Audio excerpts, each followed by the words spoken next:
Estamos começando mais um programa Bíblia Responde. Um programa com o propósito de responder perguntas de outras pessoas, de tantas pessoas que fazem e nem sempre têm uma oportunidade de uma resposta à luz da Bíblia. E para responder essas e outras perguntas, nessa manhã estamos com o pastor João Carlos Hermosa. Pastor João, bom dia. Graças a Deus. Eu quero cumprimentar todos com a paz do Senhor, irmão Anderson. Uma alegria mais esta semana, não é? Retornarmos aqui para continuarmos. Aí, ó, a Bíblia Responde. E nós, como sempre fazemos, nós escolhemos 3 perguntas que as pessoas nos mandam e nós debatemos aqui, nós conversamos aqui com o nosso pastor. E nós vamos à primeira pergunta dessa manhã. A primeira pergunta vem da Joyce Ferreira. Ela pergunta: como posso saber mesmo que a Bíblia é a palavra de Deus? Joyce, é um prazer te receber aqui neste programa. A Bíblia Responde, pela sua pergunta. Deus te abençoe. Receba um abraço aí nosso, não é, no seu coração e a toda a sua família. E a sua pergunta, ela é muito boa. Como posso saber mesmo que a Bíblia é a palavra de Deus? Primeiro, se eu creio no seu autor. Você crê em Deus? E este versículo, irmão Anderson, está lá, porque a Bíblia responde em Hebreus, capítulo 11, versículo 6.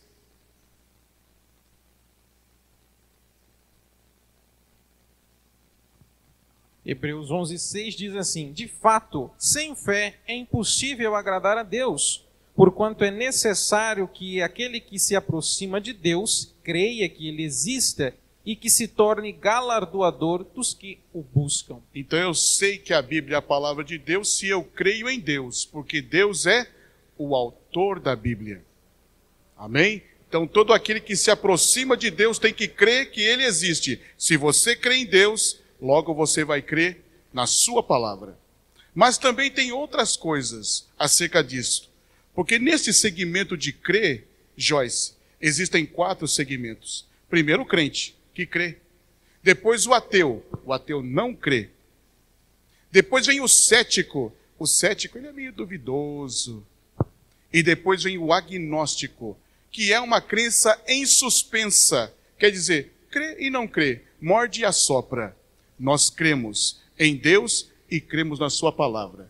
Mas a segunda coisa é o que Jesus falou acerca desta palavra. Porque ela é a palavra de Deus. Isso está lá em Lucas capítulo 24, versículos 44 e 45. Diz assim: a seguir Jesus lhe disse: são estas as palavras que eu vos falei. Estando ainda convosco, importava-se cumprir tudo o que de mim estava escrito na lei de Moisés, nos profetas e nos salmos. Então lhe abriu o entendimento para compreenderem as Escrituras. Então, olha, como eu sei que a Bíblia é a palavra de Deus? Primeiro, crendo no seu autor. Segundo, o próprio Jesus dá testemunho dela. Então é uma evidência de que esta palavra é a palavra de Deus. A terceira coisa são as evidências, Joyce. São as evidências externas e são as evidências internas, irmão Anderson. Isso é muito importante. Importante a gente saber. Quais são as evidências externas? As evidências externas vão estar no lado da ciência e da história arqueológica, que vai comprovar este livro. Inclusive, Joyce, eu estou aqui com uma Bíblia, olha. Esta Bíblia na língua espanhola, não é? Bíblia de América. Uma Bíblia de uma linguagem muito linda e muito rica. E eu vim com ela só para responder as suas perguntas. Olha que coisa boa, não é? Então as evidências internas e externas. Vamos primeiro às externas. O que a ciência pode ver? A ciência, Joyce, ela olha para o infinito e olha para si mesmo. Então vamos ver, olhando pela Bíblia o infinito. Vamos ler lá em Amós. Amós capítulo 5, versículo de número 8, irmão Anderson. Diz assim: procura o que faz o 7 estrelo e o Orion, e torna a densa treva em manhã, e muda o dia e a noite, o que chama as águas do mar e as derrama sobre a terra. Senhor, esse é o seu nome. Olha, aí já tem uma evidência da ciência. Olha o que Amós, ele era um boieiro, quer dizer, um homem afastado da ciência, não é do infinito. Ele fala assim, olha os 7 estrelas, olha, não é a questão do começo, do princípio, das águas, isto é a ciência que vai responder. Então, como eu sei que a Bíblia é a palavra de Deus? Primeiro, crendo em Deus. Segundo, Jesus testifica a palavra dele. Terceiro, a ciência. Agora a ciência, além de olhar para o infinito, Joyce, ela vai olhar para si. Salmo 139, versículo de número 14.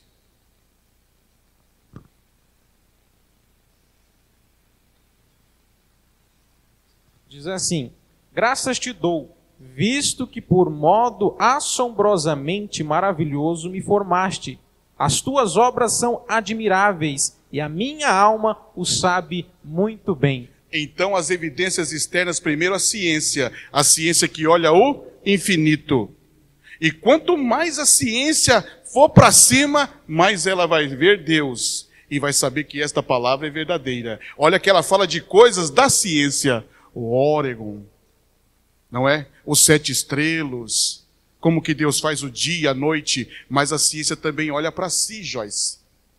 Como eu sei que esta é a palavra de Deus? Quando eu olho para mim. A ciência médica pode colocar nisso nomes, tanto no órgão feminino como no órgão masculino.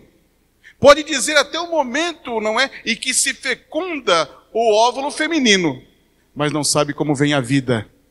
A vida é um milagre. E como eu sei que a Bíblia é a palavra de Deus? Porque este salmo diz assim, que o salmista diz, de maneira terrível, maravilhosa, estrondosa, ele me fez.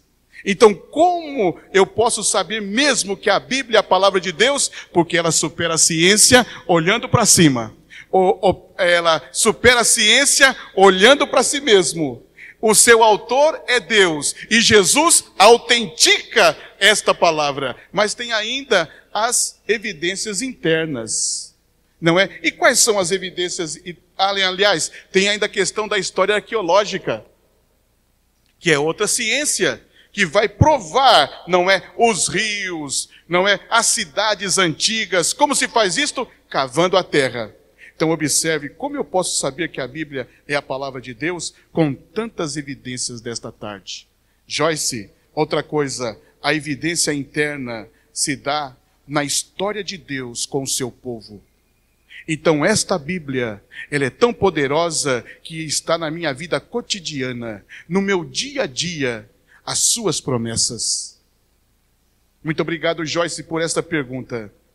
Como posso saber mesmo que a Bíblia é a palavra de Deus? Crendo no seu autor. Segundo, Jesus autentica esta palavra. Terceiro, tanto a ciência para cima como a ciência para baixo vai ficar boquiaberta com esta palavra. Quarto, a ciência da arqueologia, que quanto mais o homem cavucar a terra, mais ele vai encontrar que esta palavra é verdadeira. As evidências internas, o testemunho de Deus comigo. Isso faz com que eu tenha certeza que esta é a palavra de Deus.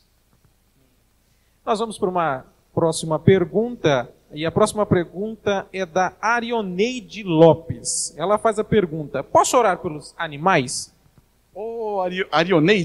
Arioneide, um abraço para você, que prazer poder receber essa pergunta que é comumente. Mas voltando naquela questão da Joyce ainda, irmão Anderson, nós não tratamos, Joyce, a Bíblia como literatura. Porque se formos tratar a Bíblia como literatura, Joyce, aí, minha filha, você vai ver que ela é inerrante, palavra de Deus.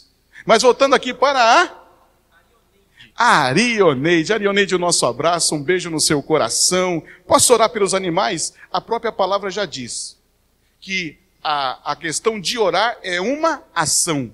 Então, irmão Anderson, eu oro trabalhando, porque trabalho é uma ação. Eu oro cantando, porque cantar é uma ação. Eu oro vivendo, porque viver também é uma ação. E eu oro cuidando. Vamos ler esse versículo, se eu posso orar pelo meu animalzinho de estimação, ou por aqueles que têm grandes criações? Lá no livro de Provérbios, capítulo 12, irmão Anderson, versículo 10. Diz assim: o justo atenta para a vida dos seus animais, mas o coração dos perversos é cruel. Olha, o justo, tem uma versão em Romanos que diz assim: o justo cuida dos seus animais. Cuidar é uma ação de oração. Então quer dizer que se eu tenho um rebanho de ovelhas, não é outro, tem rebanhos de res, gado, ele não pode orar pelos seus animais? Sim, ele não ora para a salvação, mas para a saúde do animal, ele pode orar. Que coisa, não é? Arioneide, Deus te abençoe. Se você tiver aí com seu cachorrinho no colo, seu gato, você sabe como fala gato em Guarani? Baracajá. Se você tiver com ele no colo, faça um carinho nele. Se ele estiver doentinho, ora a Deus. Senhor, cuida do meu animalzinho, porque eu amo tanto ele. Você pode orar pelo seu animal. E nós vamos para a nossa última pergunta do nosso programa, que é o Arthur Garcia. Ele está perguntando: o que eu faço para ter fé? Arthur? Ô Arthur, um abraço para você, para sua família. Não é? Hoje estamos tão isolados, tão fechados, mas esta palavra que você falou aqui, ela ultrapassa os limites, porque é a fé. Jesus, quando fala de fé, ele fala assim, que se nós tivermos fé do tamanho de um grão de mostarda, falaremos ao monte e eles se moverão. Mas como que eu faço para ter fé? Esta resposta, Arthur, está lá no livro de Romanos, capítulo 10, versículo 17, irmão Anderson. Diz assim: e assim a fé vem pela pregação, e a pregação pela palavra de Deus. A fé vem pelo ouvir, e o ouvir da palavra de Deus. Então, Arthur, não é qualquer ouvir, e não é qualquer palavra. Quer dizer que a filosofia, que a história, que a ciência não vai alimentar esta fé. A fé vem pelo ouvir, e o ouvir pela palavra de Deus. Quer dizer que esta palavra pode trazer em mim este alimento, este sustentamento da minha fé, porque ela é a palavra de Deus. Então como que eu tenho fé? Lendo, meditando, ouvindo, escutando a palavra de Deus. Espero que vocês tenham aí ficado conosco nesses minutinhos, desfrutando dessas perguntas. Um abração aqui e quem sabe te esperamos aqui na próxima semana com novas perguntas, não, irmão Anderson? Com certeza. E você pode mandar a sua pergunta, talvez você tenha uma dúvida, entre em contato conosco. Será um prazer aqui responder a sua pergunta, a sua dúvida. Aqui você pergunta e a Bíblia responde. Deus te abençoe. Até a próxima.